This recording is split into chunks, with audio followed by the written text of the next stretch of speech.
الله متعال محبوب ساخته بود برای شما ایمانه. از همه چیز که در ایمانتان پیشتان محبوب بود. ایمان محبوب بود یا جانشان؟ ایمان محبوب بود یا اولادشان یا مالشان؟ هیچ چیزی دیگری محبوب نبود پیششان. ایمان محبوب. من براتان گفتم در دیگ جوشانده شد، در اسبا و شترها بسته شد، گشتن از دین خود، از عقیده خود. ابو سفیان که هرقل پرسان میکرد گفت کسایی که گرویده عقیده رسول الله شده کدامی پیدا شده که او قدر تر کرده باشه؟ ابو سفیان سرسخترین دشمن در او زمان در مقابل رسول الله بود، لیکن دروغ گفته نمیتونست.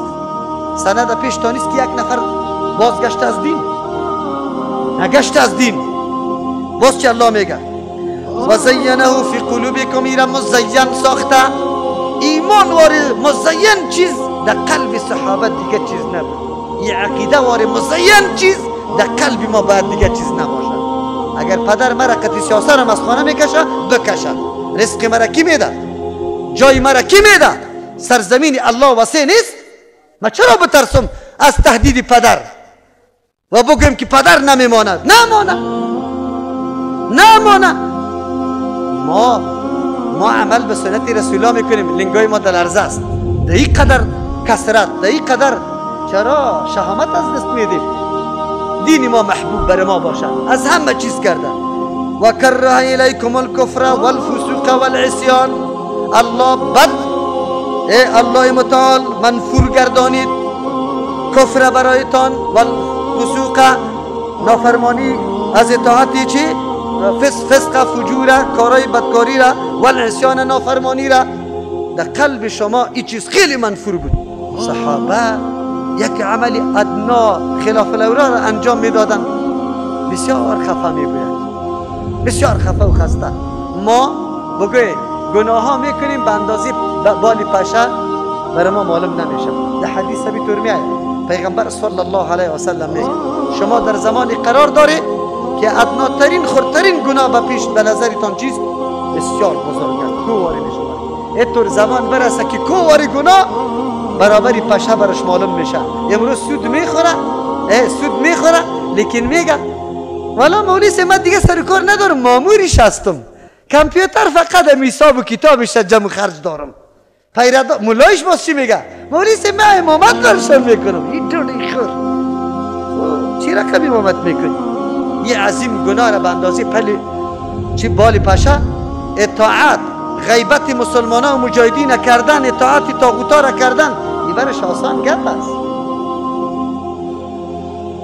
الله در قلب صحابه این چیزا را منفور کرد. اولئک هم الراشدون، این مردم ها چی بودن؟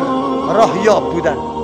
اینیا ربط القلب حاصل شده بود که قطعا تاریخ ثابت کرده نمیتونه کسی مرتد شده باشه ولی مسلمانی واقعی باشه. ایمان در قلبشان جا گرفته بود. پس این 4 مرتبه را انابت، وصول، استقامت و ربط القلب، این توسط چیز کسبی است، در اختیار ما و شماست. توسط چی حاصل میشه؟ کتابی کی؟ الله. تا که با کتاب الله سر کار نداشته باشیم ربط القلب نمیآید. اگر میخوای که جوانایی که هیچ چشم حراس از هیچ نظام طاغوتی دنیا نداشته باشه رابطه با کی داشته باشه؟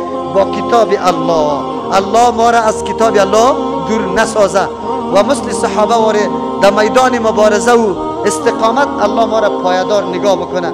یک دعا میکنیم، دوستا طلب کرده که الله متعال مریضایی که مرضای عاجل داره طلب دعا کرده الله شفای کامل برشان نصیب بکنه. الله از هر قسم امراض مسلمانان را نگاه بکنه. پروردگار ما را محتاج کفار نگردانه. در تمام عرصه های زندگی ما الله عزت و حشمت و آبرو و عفت مسلمانان را در حفظ و امان خود نگاه بکنه. پروردگار دشمنش در مقابل مسلمانان در هر جای ذلیل و خوار بگردانه. الله متعال اتفاق مسلمانان را برقرار بگردانه و ما را به این عقیده صافی که صراط مستقیم است و توسط کتاب الله متعال حاصل میشه الله بر ما نصیب بگردانه. جوانای ما را چونی بحث آمد الله امی 4 مرتبه را به کلگی نصیب بگردانه و ما و شما را الله توفیق خدمت قرآن در تمام عرصه های حیات الله بر ما ارزانی کنه و بخشش کنه. اگرچه ما اهلش هم نداریم خب الله به فضل و احسان خود مثل که به صحابه نعمت کرده بود بالای ما نعمت کنه. ربنا تقبل منا. أبدأ بذكر الله وصلي على الزين اللي جمع خلقه ووحد هواها. حملي ثقيل ما تشيله بعرين ولا تشيله جبال سود صفاها.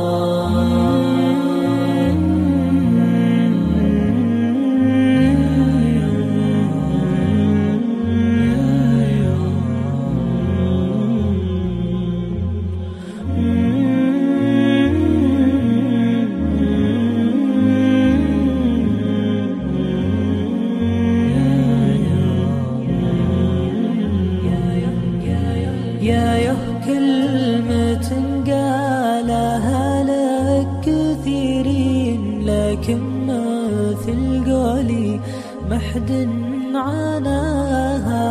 أمي هوى قلبي وتسوى الملايين. ابني وبنتي مع روحي فداها.